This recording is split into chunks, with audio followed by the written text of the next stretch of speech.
Authority figures in wrestling come in all shapes and sizes, from Constable Corbin in his very sensible waistcoat to Dad who got lost while walking the dog Commissioner Foley, and even swaggering incomprehensible growler Vince McMahon. But not all authority figures have actual authority, not all of them are a higher power, by which I mean have a major role backstage like Triple H and his corporate alter ego Paul from the back office. And not all of those with the power in wrestling have a presence on the weekly shows. Tony Khan, for instance, has kind of shied away from having too much involvement on screen in his role as president, but there are people with control and influence in companies around the world with even less fame. The type to shape the business and mostly go unnoticed by the average fan. These are the most powerful people in wrestling who you maybe haven't heard of. Before we crack on with the video though, why not give us a subscribe if you like wrestling lists and you would like them delivered to your subscription feed on YouTube free of charge. Every time you click, Adam gets a little ding in his teeth, like an angel getting their wings. Number 10. Ed Nordholm. Now, Impact Wrestling had a pretty rocky road through the early years of its life. The company was founded by Mid-South wrestling maven Jerry Jarrett and eventually sold to Panda Energy, with Dixie Carter running the promotion as its figurehead. As we all know, she didn't do the best of jobs, and the promotion was eventually purchased again, this time by Anthem Sports and Entertainment. Now heading up the promotion is Ed Nordholm, the Chief Corporate Officer for Anthem Sports and Entertainment and the President of Impact Wrestling, which should be called something like, I don't know, like the Impact Smash Daddy, or something fun but less obviously sexual. Under Nordholm's leadership and with the help of other higher-ups like Scott D'Amore, Impact is having a proper little renaissance.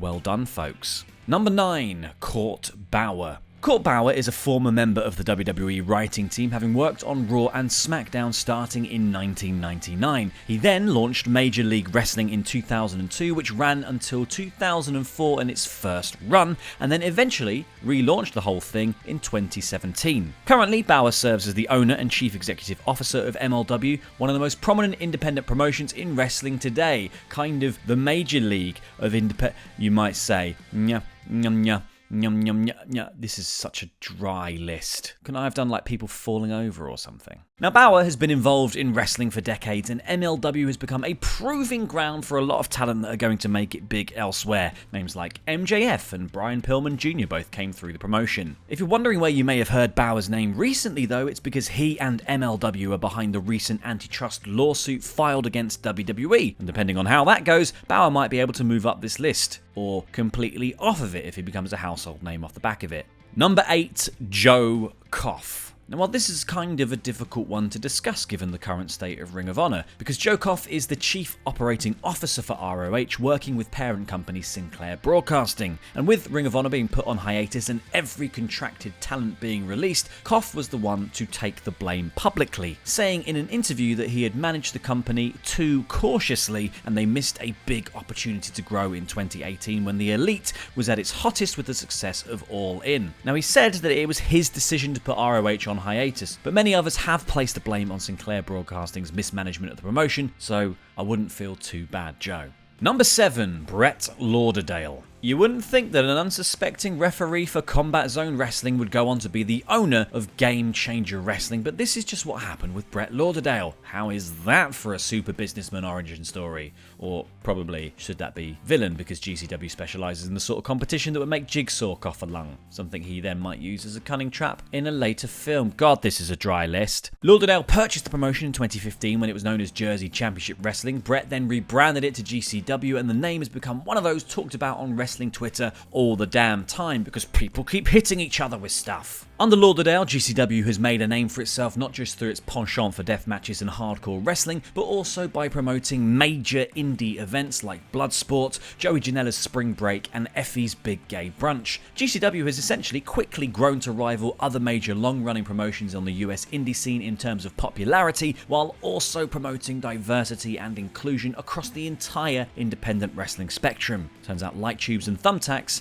are the great equalizer. Number 6. Takami Ohbari. Now, this is a fairly new inclusion, as until little over a year ago, the president and CEO of New Japan Pro Wrestling was Harold Meij. Meij stepped down in late 2020 and Takami Ohbari would take his place. Ohbari's appointment effectively greased the hinges on the old forbidden door, allowing that bad boy to swing wide open for talent to cross between New Japan and All Elite Wrestling on a more regular basis. So Ohbari is sitting pretty at the top of the promotion, but Dave Meltzer reported in the Wrestling Observer newsletter that many on the New Japan roster were privately not very pleased with Ohbari being appointed the new company president, because he is not someone with a career in pro wrestling and will have a hard time winning over those he is asking to follow him, but for now, he is definitely the one calling the shots. Number 5, Frank A. Riddick III. WWE went through a sizable turnover over the last 2 years, turnover that saw many of the top executives fired, cut, furloughed, or some combination of the three. Many of the names that would easily have found their way onto this list before were out of jobs. Names like Michelle Wilson and George Barrios were dismissed, but avoiding a future endeavouring and keeping hold of his corner office was Frank A. Riddick III. Riddick is one of WWE's executives in 2022 that doesn't get much press, even though he is the chief financial officer of the company. Budget cuts, my guys. Budget cuts. Riddick took over the role as the interim CFO in November 2020 after having spent more than 13 years on the WWE board of directors. Nick Khan and Vince McMahon might be the ones calling the major shots these days, but Riddick is on the short list of the most powerful folks in WWE,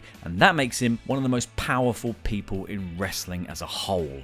Number 4, Megha Parekh. It was almost very difficult to include a name from All Elite Wrestling on this list because Tony Khan is actually a very public owner for AEW, and the executive vice presidents of promotions are all top stars on TV and wear some of the loudest clothes going. Young Bucks, I'm looking at you. If you don't know who those guys are, they haven't been doing their jobs properly. However, that's not the case for Megha Parekh, who serves as the legal counsel for AEW and also for the Jacksonville Jaguars, the NFL team also owned by the Khan family. Tony recently name-dropped her while discussing the diversity of the AEW team, but that's about it for mentions. Now, you don't hear her name because thankfully AEW doesn't exactly have the long history of legal battles that WWE does, but that probably comes with having only 3 years under your belt as a company as opposed to 6 whole decades, and also not having destroyed the entire independent wrestling scene at one point. You're warring with rival companies over on Monday night. They basically built a monopoly. They tried to destroy all the competitors. There were steroids.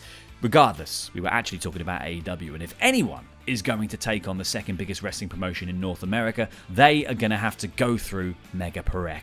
Number 3, Allison Danger. Now, this is probably the point where powerful and influential start to become interchangeable on this list, as Allison Danger holds a great deal of importance in the world of wrestling as a long-time promoter of Shimmer, and a very influential name in women's wrestling to boot. Danger was part of Shimmer since day one, and she has virtually unparalleled insight into women's wrestling and wrestling in general as the real-life sister of Steve Corino. She has a more than impressive independent career under her belt, and there would be few women's wrestlers today that aren't influenced by her in some way or another. She's been instrumental in the promotion of women's wrestling, and as that has become more and more accepted and appreciated in the wider scope of wrestling, it means that Allison Danger can appropriately get her day in the sun and be appreciated for her contributions to the business, and therefore never make it onto another list like this. But God, if we ever do another list like this, someone else is doing it.